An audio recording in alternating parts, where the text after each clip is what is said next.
자, 25강 부동산 투자 회사 및 PF라고 해서 PF는 뭐 특수한 형태의 어떤 자금 조달 기법이 될 수 있죠. 프로젝트 파이낸싱을 얘기합니다. 자, 이때 이제 부동산 투자 회사와 관련돼서는 뭐 기본적인 어떤 그 흐름보다는 부동산 투자 회사 법에 있는 내용들 있죠. 요걸 자주 물어봅니다. 그래서 간단히 요약한 거를 잘 정리해서 시험장에 갈 필요가 있습니다. 이때 이제 부동산 투자 회사는 크게 그 세 가지 형태로 구분합니다. 구조조정 리츠라고 해서 이게 그 기본적인 원래의 목적이 요거 때문에 나온 겁니다. 그렇지만 일반 부동산에도 투자할 수 있다는 얘기죠. 요거는 이제 주로 어떤 부동산이요? 그 법정 관리라든가 아니면 부채 상환 목적이라든가 화이 대상 부동산 이런 걸 구입하도록 유도했던 회사고, 요거는 일반 부동산에 투자할 수 있습니다. 요때 이제 위탁 관리, 요거는 구조조정 리츠라든가 위탁관리 리츠, 요 두 가지는 명목회사형입니다. 명목회사라는 것은 뭐냐면 그 실체가 없고 서류상으로만 존재하는 회사입니다. 투자 운영은 다 누구한테 맡긴다고요? 자산관리회사한테 맡기는 그런 형태인데, 이 자기관리 리츠 같은 경우는 일반 부동산에 투자하는 경우는 직접 종업원을 채용해서 투자 운영까지도 할 수 있습니다. 이걸 뭐 한다고요? 실체회사형이다 해줘요. 이때 그 자기관리라든가 위탁관리 얘네들은 처음에는 그 자본금을 좀 작게 합니다. 설립을 용이하기 위해서. 그래서 자기관리 같은 경우는 10억만 있으면 설립할 수 있고, 위탁관리라든가 구조조정 같은 경우는 5억만 있더라도 설립은 가능합니다. 다만 영업인가 후 6개월이 지난 경우 있죠. 그 자기관리 같은 경우는 70억 이상은 만들어야 되고, 위탁관리 같은 경우는요 50억, 그 다음에 얘도요 50억 이상은 증자를 통해서 만들어 놔야 됩니다. 그 다음에 1인당 주식 소유 한도를 규제하고 있는데, 한 사람이 여러 개 대부분 갖고 있으면 그 회사를 좌지우지할 수 있는 거 아닙니까? 그래서 자기관리 같은 경우는 30%를 넘어가면 안 됩니다. 한 사람당. 위탁관리 같은 경우는 40%. 다만 이 투자한 금액, 끌어들인 자금의 70% 이상을 임대주택 사업에 활용하는 경우에는 그런 규정은 없습니다. 자, 그리고 이 구조조정 리츠 같은 경우는 좋은 일을 하고 있는 거죠. 그러니까 1인당 주식 소유 한도에 제한은 없다. 그 다음에 공모라는 것은 일반인들도 주주로 모셔야 된다, 그런 얘기입니다. 일반인들. 그래서 공개 모집을 통해서, 그리고 영업인가 후 1년 6개월 이내에 30% 이상은 일반인들을 주주로 모셔야 됩니다. 그리고 요거는 만약에 70% 이상을 임대주택 사업에 활용 시에는 그런 규정은 안 둡니다. 그런 필요는 없다는 얘기죠. 그렇지만 구조조정 리츠 같은 경우는 일반 공모 규정은 없습니다. 뭐 일반인들을 주주로 채용할 필요는 없다는 얘기죠. 모실 필요 없다.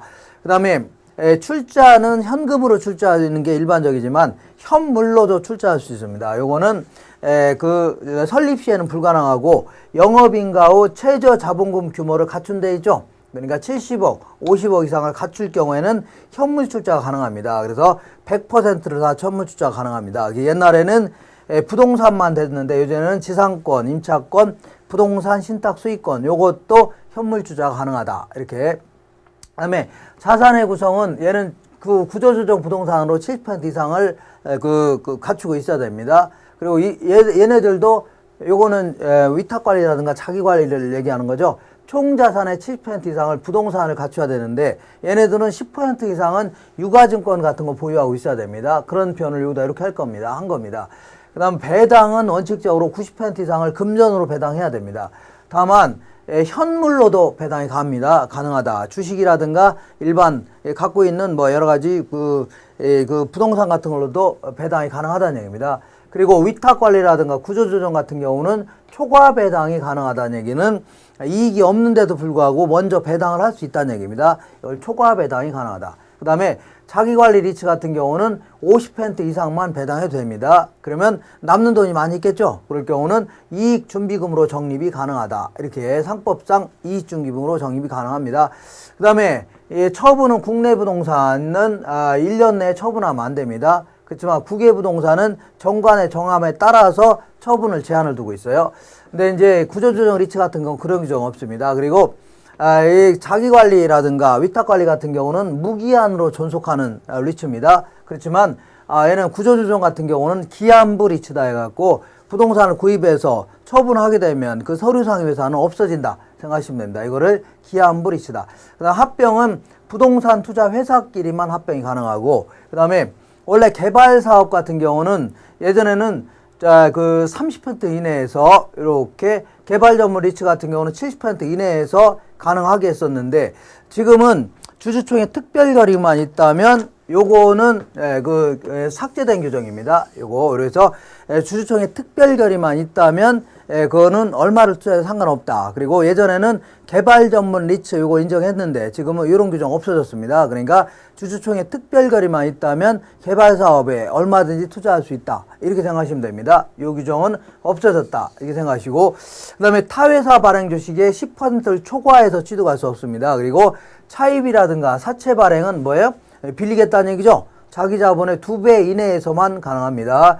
그리고 주주총회 특별 결의가 있다면 몇 배까지요? 10배까지도 가능하다. 이렇게 알고 계시고 그 다음에 이번에는 그 프로젝트 파이낸싱에 대해서 알아보겠습니다. 자, 프로젝트 파이낸싱은 원래 이제 해외 사업 개발을 위해서 나온 어떤 특수한 형태의 금융 기법인데 SK건설이 있는데 그 터키 기업하고 공동으로 뭘 따내냐면 유라시아 터널 공사, 연아시아 해저 터널 공사 사업을 수주를 맡아 쓴 겁니다.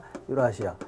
그래서 이 사업에 이제 돈을 투입하려고 하는데 일단 가장 큰 특색 중에 하나는 대주단을 통해서 금융 지원단을 통해서 돈을 빌린 겁니다.